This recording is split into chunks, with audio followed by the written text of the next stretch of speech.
Hi everybody, this is Donna from Simple Retirement Journey, and I'm going to review my personal November budget. So here we go.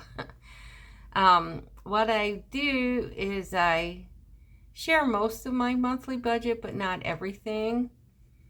I share my housing expenses, my mortgage, all my utility bills. I share my mortgage, my utility bills, internet, cell phone, that type of thing. And I share what I spend on groceries every month and basic household needs. But I do leave some aside, personal spending. I don't share how much I give to charity. And like at Christmas time, Christmas is coming. I'm not going to share how much I spend on Christmas. That's kind of personal. But I do give you a basic budget. So here we go. And I'm going to be glancing down at my computer a little bit. I'm going to put my reading glasses on so I can see. And I'm going to have on my screen, I've split out my budget 3 ways.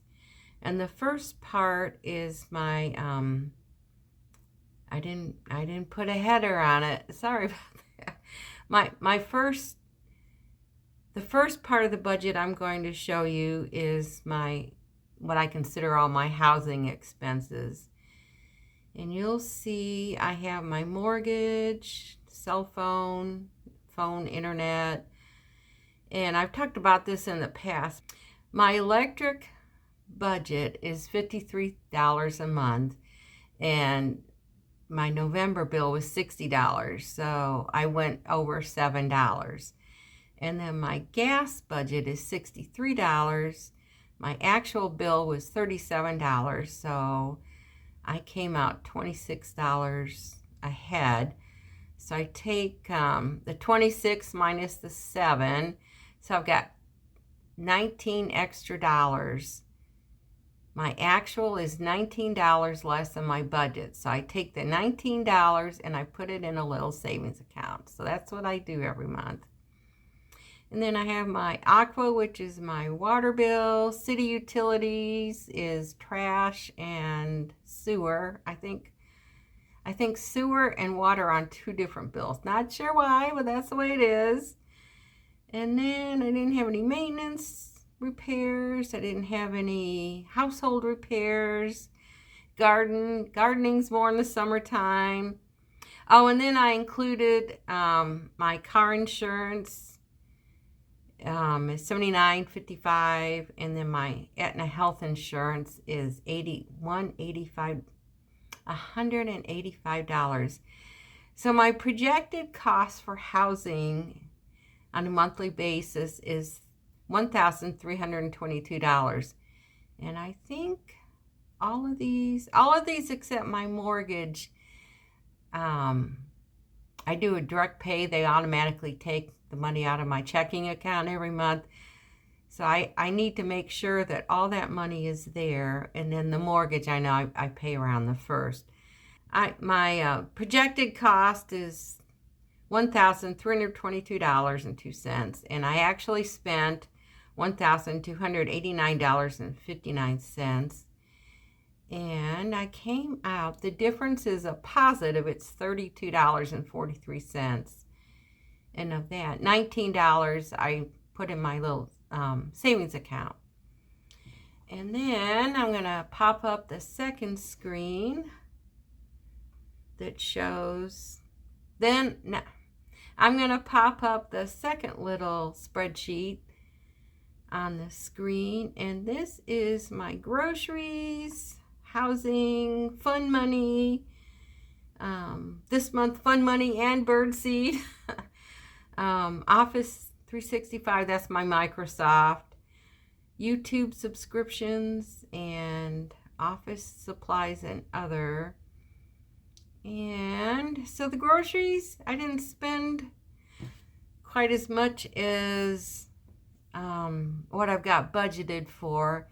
And I think part of that is I have a small garden, and I froze some some veggies and stuff. So I froze or canned a few things. So I'm using some of that up.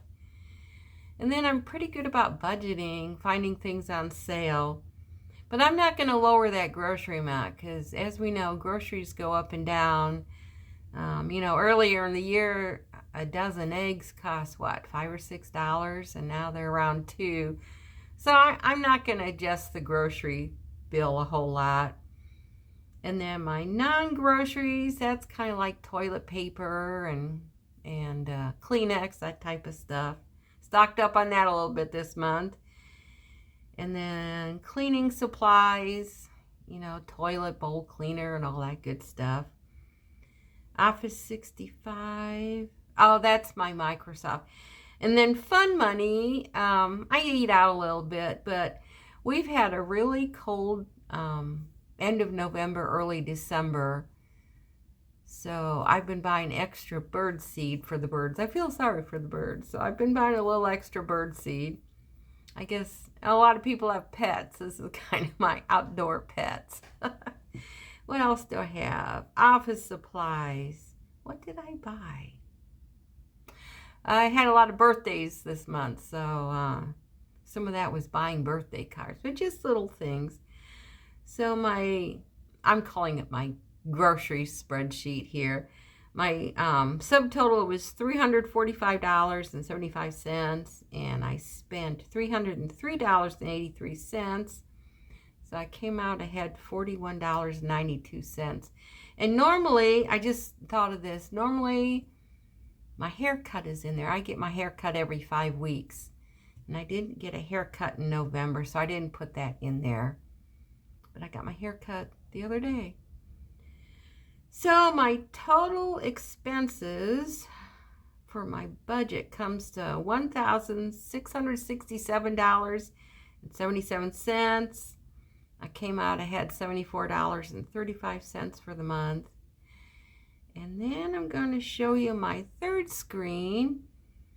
And I kind of debated what to do with this. You will see that other income, I have savings accounts. I have a high yield savings account. I have a couple money markets, and I have Treasury I bonds. And the interest I made on that was $10.51.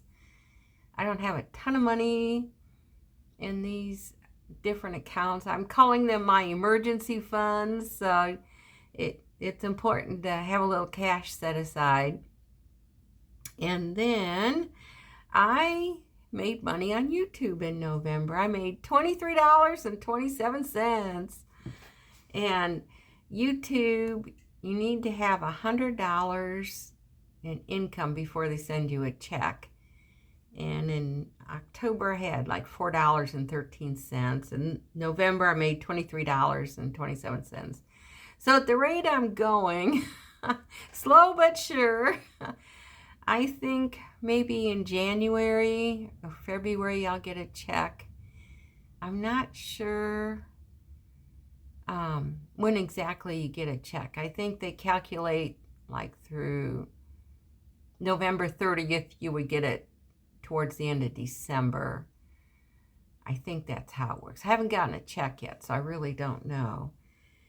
And I don't know if I'm going to show my YouTube earnings going forward, but I am putting it out here for a little while because if some of you have small YouTube channels, or if you're thinking of starting a YouTube channel, this is kind of what you'll earn in the beginning, unless you have a really good video and get 1 million views and everything. Your income's going to be a little slow in the beginning. And what I'm finding out, I'm going to take my glasses off. And what I'm finding out is having YouTube channels is kind of like having a little savings account. So before I was monetized, I didn't make any money on my little YouTube channel. But ever since I became monetized, pretty much towards the end of October, any older videos that I watch are now monetized. So I'm getting some residual income from that. It's kind of like having a passbook savings account. Oh, and I did want to mention one thing at the end here. I have a live stream every Thursday, and last week a person kindly donated. I don't know if you want to call it donated. A person kindly gave me a super chat amount of $19.99. And I found out a few days later when it finally popped up, I only get 50% of that. It came out to $19.08, which is a little more than half. And I found that kind of disheartening for somebody to give me their hard-earned money and then YouTube takes the majority of it and we get the leftovers. So my advice, if you want to give me money, that is fine. But my suggestion is the best way to help fund my YouTube channel is to watch my videos. And if there's any commercial or ad breaks, to watch them. That is how I earn money. So now you know. Oh, I wanted to talk about December and January a little bit. December, when we do our monthly budgets, things change every month. So because I have my what I consider my mortgage and everything, that's going to change month to month. It doesn't change a lot, but it does change. For example, my auto insurance is going up to $99 beginning in December. So I adjusted that for my December budget. And then I got my official COLA letter for all of you that are in Social Security, cost of living adjustment. And my health insurance is going up from $185 to $202.90 in January. So I need to adjust that in January. And my cost of living adjustment, I thought it was kind of comical. My amount increased, instead of a whole dollar amount, it increased by, X number of dollars plus 90 cents. So our health insurance is $202.90. So I will be getting a whole number in my Social Security. I was scrolling the internet and I found a simple budget. So I put a little spreadsheet on my community tab, and if you earn, I used, if your income was $2,000 a month, it ratioed out how much you should spend on everything. So I thought that might be kind of useful for people. So I put it out there, and I guess if you want, I did a Google document. And if you want to see the Google document, you click on something, and then I get an email saying that I will share it with you. So at the end, I'd like to say I wish everybody happy holidays, Merry Christmas. I just wish you blessings for the coming weeks as you spend time with friends and families. And I look forward to seeing you in January. So take care, and I hope to talk to you soon. Bye.